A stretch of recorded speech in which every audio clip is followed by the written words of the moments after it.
नमस्कार दोस्तों, स्वागत है आपका स्टडी फॉर सिविल सर्विसेज में। देखिए, स्टडी फॉर सिविल सर्विसेज के साथ में तो ये वाला टेलीग्राम जरूर ज्वाइन करके रखिए। यूट्यूब चैनल में हमारे साथ है तो भी ये वाला टेलीग्राम ज्वाइन करना बहुत ज्यादा जरूरी है। सारे नोटिफिकेशन, सारे अपडेट, सारे मोस्ट इंपोर्टेंट पिक्स, सारा रिवीजन सब कुछ यहाँ पे बताया जाता है। देखिए, ये हमारा एससीएस डेली क्विज चैनल है, इसमें डेली क्विज होती है, बिल्कुल फ्री में, इसको जरूर ज्वाइन कर लीजिएगा। ये हमारा इंस्टाग्राम का पेज है, इसको जरूर फॉलो कर लीजिएगा। Study for civil dot services करके अगर आप इंस्टाग्राम में सर्च करेंगे तो आपको मिल जाएगा। वीडियो के डिस्क्रिप्शन में इसकी लिंक दी हुई। इसमें आप स्टोरी सेक्शन जरूर देखते रहा करिए, प्लस इसमें हाईलाइट्स आते रहते हैं और प्लस पोस्ट आती रहती है, इनको जरूर फॉलो करते रहिए। नमस्कार दोस्तों, स्वागत है आपका स्टडी फॉर सिविल सर्विसेज में। उत्तराखंड पीसीएस प्रीलिम्स जो हमारा 2021 का होने वाला है, तो एमसीक्यू की सीरीज में हम नेक्स्ट वीडियो लेके आ गए हैं। यहाँ पे भी आपको ऑलमोस्ट 50 क्वेश्चन सॉल्व करके दिखाएंगे। आप इसको अच्छे से लर्न करें, रिवाइज करें, कई बार आपके एग्जाम्स में काफ़ी हेल्प होगी इससे। तो बिना किसी देरी के हम शुरू करेंगे क्वेश्चन को। देखिए, क्वेश्चन नंबर 1 क्या है कि इंडिया हाउस की स्थापना किसने की। ठीक है, तो जो हमारा इंडिपेंडेंस पीरियड के टाइम पे कई सारे पत्र पत्रिकाएं और ऐसे बुक्स वगैरह या ऑर्गेनाइजेशन स्टैब्लिश किए गए, तो उसी क्रम में इंडिया हाउस जो था वो श्याम कृष्ण वर्मा जी जो थे, इन्होंने स्थापित किया। तो ऑप्शन हमारा सी करेक्ट हो जाएगा। ठीक है, अगला प्रश्न लिखेंगे कि एनी बेसेंट ने अपनी होम रूल लीग का सचिव किससे बनाया। ठीक है, तो एनी बेसेंट ने होम रूल लीग की स्थापना की और उसके जो सेक्रेटरी रहे ही वॉज जॉर्ज अरुंडेल। तो ऑप्शन हमारा जो डी वाला है ये करेक्ट हो जाएगा। अगला है कि होम रूल आंदोलन जो था वो किस वर्ष में प्रारंभ हुआ। तो 1916 से प्रारंभ हुआ। ठीक है, ऊपर देखा हमने उसके सेक्रेटरी का नाम। संपूर्ण महाराष्ट्र में कर न देने का आंदोलन किसने चलाया। ठीक है, तो पूरे महाराष्ट्र में नॉन पेमेंट ऑफ टैक्सेस ऐसे एक मूवमेंट चलाया गया। तो बाल गंगाधर तिलक जी जो थे, है ना, इन्होंने ही चलाया। तो ऑप्शन हमारा जो बी करेक्ट हो जाएगा। अभिनव भारत जो था एक महाराष्ट्र के क्रांतिकारी संगठनों में से प्रमुख था। ठीक है, तो अभिनव भारत, तो महाराष्ट्र, ये ध्यान रखिए कि वहीं से एक तरीके से स्टार्ट हुआ और इसकी स्थापना जो है वो किसने की। ठीक, तो जो वी डी सावरकर साहब थे, इन्होंने किया। तो ऑप्शन हमारा डी करेक्ट हो जाएगा। अब युगांतर नामक साप्ताहिक समाचार पत्र कब निकलना शुरू हुआ। ठीक है, तो युगांतर, तो ये निकलना शुरू हुआ आपका वर्ष 1906 से। ठीक है, ऑप्शन बी। मास्टर दा के नाम से किसे जाना जाता है। ठीक है, तो ये सूर्य सेन जो थे, इनको बोलते थे मास्टर दा। ठीक है, ध्यान रखिएगा, ऑप्शन डी।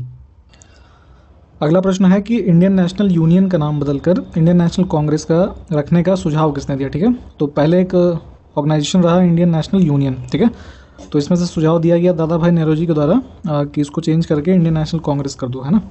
तो फिलहाल इसके लिए ऑप्शन हमारा ये वाला जो है वो सही हो जाएगा। द फिलॉसफी ऑफ बम नामक पुस्तक जो है वो किसने लिखी। ठीक है, तो फिलॉसफी ऑफ बम लिखी गई भगवती चरण वोहरा के द्वारा। तो ऑप्शन डी हमारा करेक्ट हो जाएगा।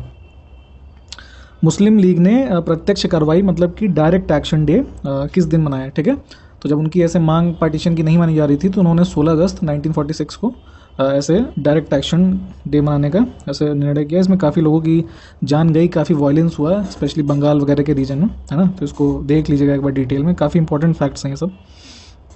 मदर ऑफ रिवोल्यूशन जो है वो किसे कहा जाता है। ठीक, तो ये मैडम भीखाजी कामा जो थी, है ना, इनको यहाँ पे थोड़ा गलत क्लिक हो गया। ऑप्शन फिलहाल ये हमारा जो है वो करेक्ट है, the mother of revolution, madam कामा।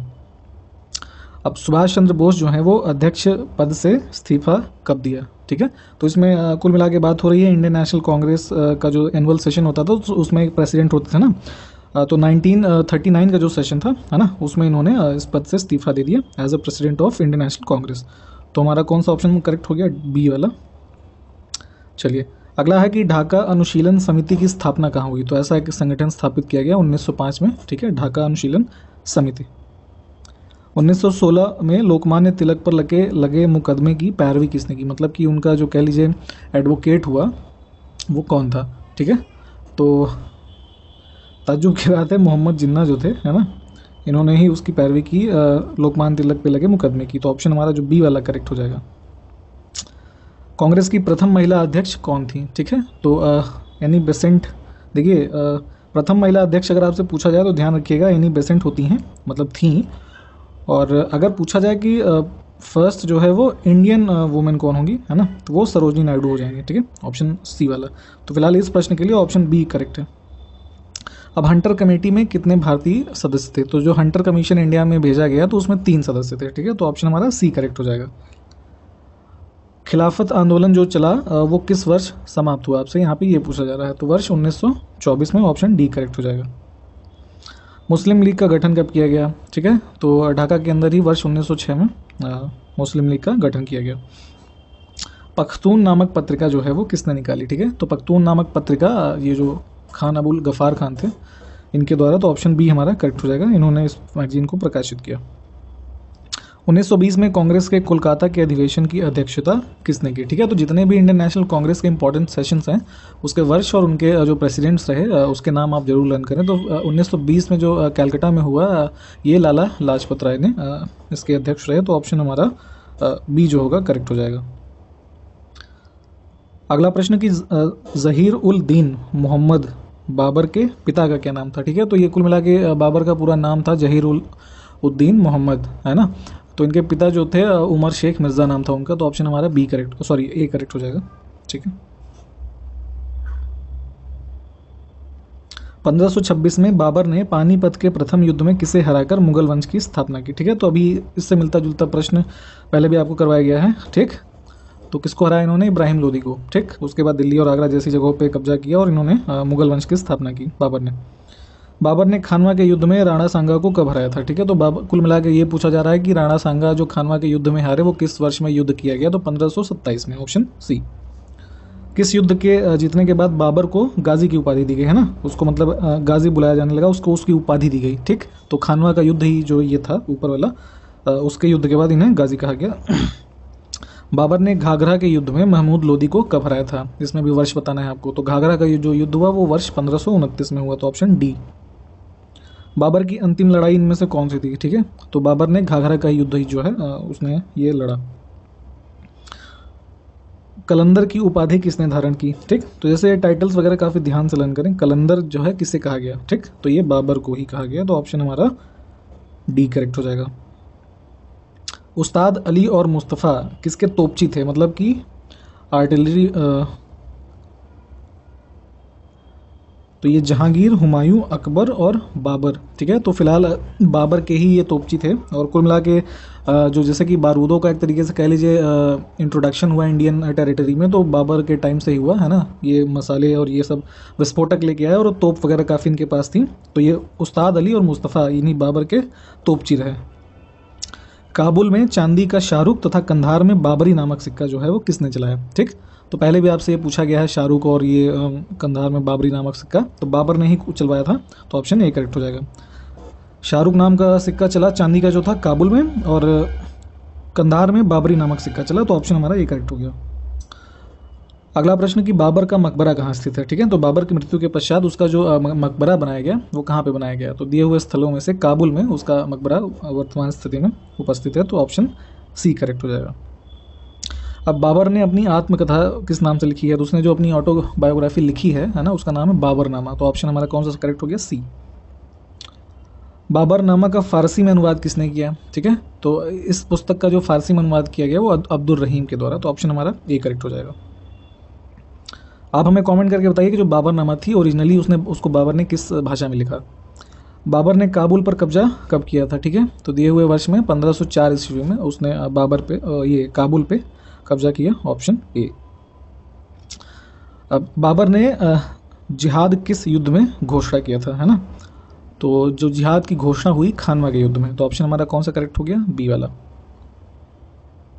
चलिए, मध्ययुगीन इतिहास में कौन सा युद्ध था जो जल एवं थल दोनों पर लड़ा गया? कहने का मतलब है कि लैंड एंड वाटर, जिसमें दोनों टेरिटरीज का मतलब यूज़ किया गया। तो घाघरा का जो युद्ध हुआ है ना, इसमें जल व थल दोनों का इस्तेमाल हुआ। तो ऑप्शन हमारा डी करेक्ट हो जाएगा। बाबर ने अपनी आत्मकथा बाबरनामा में कितने भारतीय राज्यों का उल्लेख किया है? तो उसने जो भी टाइम पीरियड यहाँ भारत की टेरिटरी में बिताया तो उसमें से लगभग उसके कुछ उसमें लिखे यादें लिखी। तो उसमें जो भारतीय राज्यों की कह लीजिए उल्लेखन है उसमें, तो 7 ऐसे भारतीय राज्य उल्लिखित हैं उसमें। तो ऑप्शन बी करेक्ट हो जाएगा। बाबरनामा में किस हिंदू राज्य का उल्लेख है ना, तो उस टाइम पे जो जैसे हिंदू टेरिटरी इसमें से कौन सी हैं? 2 ऑप्शन लिए हुए हैं, मेवाड़ और विजयनगर। तो ये दोनों ही थे। तो ऑप्शन हमारा सी करेक्ट हो जाएगा। अगला प्रश्न कि मध्यकाल का प्रथम शासक कौन था जो युद्ध स्थल पर मारा गया? तो देखिए इन दिए हुए ऑप्शंस में से इब्राहिम लोधी जो है ये युद्ध के दौरान कह लीजिए युद्धरत था और तभी इसकी मृत्यु हुई बैटलफील्ड पे। बाबर ने तत्कालीन समय भारत का सबसे शक्तिशाली शासक किसे बताया है? ठीक है, तो जब बाबर का कह लीजिए टाइम पीरियड रहा, वो रूल कर रहा था, तो उसने उस समय का सबसे शक्तिशाली जो शासक रहे वो कृष्णदेव राय को बताया है। तो ऑप्शन सी वाला करेक्ट हो जाएगा। विजयनगर एम्पायर से संबंधित रहे कृष्णदेव राय। बाबर के 4 पुत्रों में सबसे बड़ा कौन था? ठीक है, तो देखिए हिंदाल, अस्करी, कामरान, हुमायूं, ये सब बाबर के ही पुत्र थे और सबसे बड़ा इनमें से हुमायूं रहा, तो ऑप्शन ए करेक्ट हो जाएगा। निज़ाम नामक भिश्ती को आधे दिन के लिए बादशाह का अधिकार किसने प्रदान किया था? ठीक है, तो ये हुमायूं जो था, है ना, इन्होंने ही निज़ाम नामक एक भिश्ती हुआ करते थे उस टाइम पे, और उनके टाइम पीरियड में, तो उनको आधे दिन के लिए बादशाह का अधिकार प्रदान किया गया, तो ऑप्शन सी करेक्ट हो जाएगा। चलिए, हुमायूं ने मच्छीवाड़ा के युद्ध में अफगानों को कब हराया? ठीक है, तो मच्छीवाड़ा का जो युद्ध हुआ ये 1555 में, तो ऑप्शन सी करेक्ट हो गया।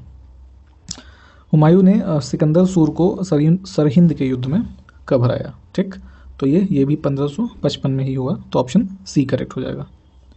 चलिए, शेर शाह ने हुमायूं को चौसा के युद्ध में कब पराजित किया था? तो ये वाला जो युद्ध हुआ 1539 ईस्वी में, ऑप्शन ए। इन सभी युद्धों के वर्ष जो हैं वो और किस शासक के बीच में लड़े गए, इसको अच्छे से याद कर लीजिएगा, आपसे पूछा जाता है। शेर शाह सूरी ने कन्नौज के युद्ध में हुमायूं को कब पराजित किया? ठीक है, तो यहाँ पे भी देखिए वही वर्ष पूछा जा रहा है, तो 1540 ईस्वी में। हिंदाल के गुरु अमीर अली अकबर की पुत्री ब्लैंक स्पेस से हुमायूं की शादी किया। ठीक है, तो देखिए कुल मिला के ये पूछा जा रहा है कि Humayun married the daughter of Hindal's guru, है ना, अमीर अली अकबर, तो ये जो थी हमीदा बानो बेगम, तो कहाँ पे है ये? ऑप्शन डी के अंदर, ये करेक्ट हो जाएगा हमारा। ईरान में हुमायूं का सम्मानपूर्वक स्वागत किसने किया? ठीक है, तो ईरान में इनका स्वागत किया गया शाह तहमास्य के द्वारा। ठीक, तो ऑप्शन हमारा कहाँ है? सी, ये करेक्ट हो जाएगा। दिल्ली की गद्दी पर बैठने से पहले हुमायूं जो है वो कहाँ का सूबेदार था? ठीक, तो ये था बदख्शां का, ऑप्शन डी वाला जो है करेक्ट हो जाएगा, वहाँ का सूबेदार हुआ करता था ये। दिल्ली के नज़दीक जो दीन पनाह नगर की स्थापना जो है वो किसके द्वारा की गई? ठीक, तो हुमायूं ही जो है इसने दीन पनाह नगर की स्थापना की दिल्ली के समीप में। आप देखिए हुमायूं द्वारा लड़े गए 4 युद्धों का जो है वो क्रम सजाना है आपको। तो जितने भी युद्ध यहाँ पे दिए हुए हैं ये सारे क्रम से ही हैं। तो सबसे पहले दोहरिया का युद्ध हुआ, फिर चौसा का, फिर बिलग्राम का और फिर सरहिंद का। तो ऑप्शन हमारा जो बी वाला होगा ये करेक्ट हो जाएगा। इनके जो भी रिस्पेक्टेड वर्ष हैं, जिस वर्ष में ये लड़े गए और किसके विरुद्ध लड़े गए, इसको आप एक बार देख लें।